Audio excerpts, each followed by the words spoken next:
As both Wyan and Leatrix stepped out into something that was called reality, the air swirled around them as if they were rocks within a great and wide riverbed. The freezing weather that seeped through any thin cloth was supposedly to drain the soul, directly fed her cold heart that was buried in the very center of her body. The layers of well-insulated fabric, somewhat keeping it safe. The cold weather was like medicine for her. She enjoyed the breezy collision of atoms against her skin. It made her feel powerful, yet numb. The thing was that she was always numb. If not numb, then careless. She didn't bother about anything, which made it even more sufficient she exposed herself with weather like this. The only reason why she liked it was because she finally had a chance to actually feel something. Even though she wasn't fazed by it, she felt something there. Even if it was something small, at least she did. They eventually pause, trying to consume the sight in front of them. The same train they see each year is grounded before them, white steam evaporating through a big tube. It was magical. How it always seemed to manage to take their breath away. It was like all the sound around them slowly faded. All the laughter of the kids, crying, talking, shouting, disappeared into the background the second the two girls locked eyes. Wyan rolls her eyes. Let's get this over with. And they disappear in the crowd, boarding the train. Back in the castle. The brunette boy forcefully grabs his sheets, letting all the air that was on the outside invade the cave of duvet he was just under, making goosebumps appear on his fair skin. He found it pointless, talking with his dad. He knew that there wasn't much potential every time they spoke. Mattheo was always taught how to rule a kingdom. It was always just in case. So Mattheo didn't worry about any tasks his father set for him. He was always ready to do anything he had to, whether it was going to war, helping his father next to the throne, go hunting in the woods, or at this rate, killing people. Mattheo was never scared to get his hands dirty. After all, he used all the forbidden curses without regretting it. There happened to be one day when Mattheo was only about 7 years old, when there was an executing ceremony outside the castle. Of course, his family attended. His father was the one to slice all the robbers' heads off. "Father, why do you kill those people?" Small Mattheo looked up to his father. "Because, son, they did some terrible things."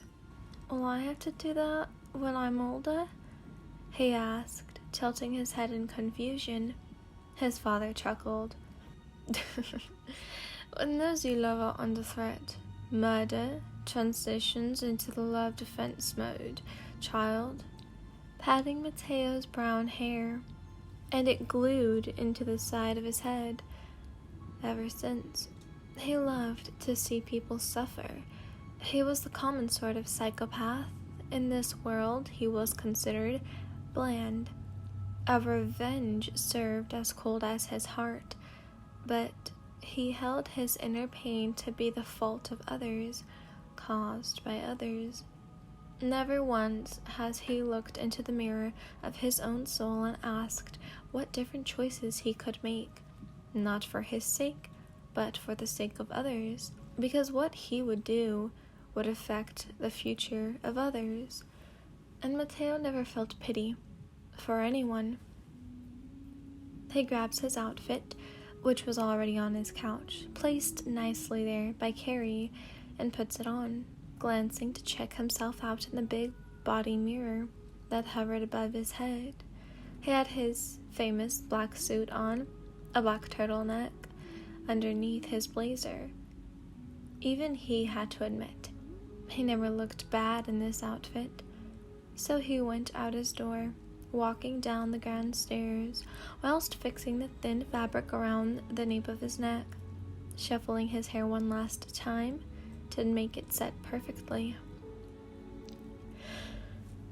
He continued walking, the click-clacking of his black boots taking out of the noise, making them echo around the space of the hallways, bouncing off the paintings that were amongst him, until he stopped before the imposing 2 doors in front of him. Different kinds of patterns were carved onto the doors, old-fashioned colors that fit perfectly with the theme of the dark castle Mattheo stuck in. He sucked in a breath before opening the doors. Here we go again. Here we go again. Took your time, didn't you, son?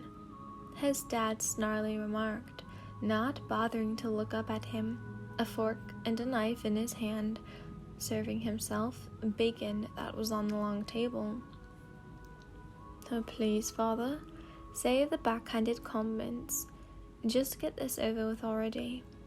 He pulls out a chair, making the room fill with just the noise of the 4 legs creaking against the wood. His dad aggressively looked up at him, locking eyes with the dark brown ones in front. Don't give me that, cheeky boy, he says with gritted teeth. Sometimes I wish your mother didn't give birth to a boy that isn't suitable to rule a kingdom. This wasn't the first time Mattheo heard things like that come from his father. I'll start showing you how bloody suitable I am when you're on your fucking deathbed, he said with venom dripping out of his mouth. Me and your mother have been thinking about something for a while now, and yesterday we made a decision. His father ignored what his son had just said. Mattheo slowly leaned forward from having his back against the dark red royal dining chair to now sit with his hands together on the table. He raises a brow and tilts his head, signaling for his father to continue. I know you were taught magic before, and I clearly know you're good for your age. Father, what are you implying? Mattheo, I'm just saying that you need to socialize. I'm saying you need to learn more about how to keep our kingdom away from all the muggles. After what felt like ages, Tom looked up at Mattheo, a spark of concern in his dad's eyes and a frown upon his face. Why did he feel sorry for him? Son, Mother and I want you to go to school. Right when he heard the words, rage overtook his whole body. Mattheo scoffed, his anger coming out only at the last few words of the sentence. Are you both out of your fucking minds? He smashed his hand flat on the table. He didn't even think before he spoke. I've been homeschooled all my life, father, and just now you want me to go to some peasant school. It wasn't even a question. It was a statement. Was this some kind of punishment? He said, clenching his jaw. Mattheo didn't take his eyes off his father, wanting answers as to why he was getting sent to a school. But his father, on the other hand, looked unfazed by Matteo's rage of outburst. He called for the butler with a hand gesture, letting him pour more orange juice in his cup. Unfortunately, Theo, you don't have a say in this. It's for your own good. You'll come back stronger, smarter, and even ready. Tom seemed somewhat calm. So what? You're saying I'm not ready now? What could I possibly not understand in all of this? How am I possibly not strong now? Mattheo scoffed. I have problems too. The slamming of metal captured Matteo's hearing, so he looked up to see his dad slide his chair back, standing up. Tom pointed his finger at his son. If I had a fuck to give, I wouldn't waste it on your problems. And with that, he left the room, leaving Mattheo wrapped in his own thoughts.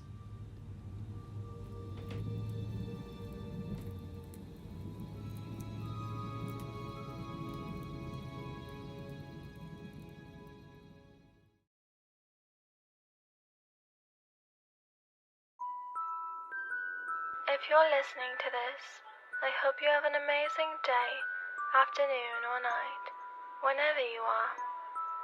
I'll see you next time. Goodbye.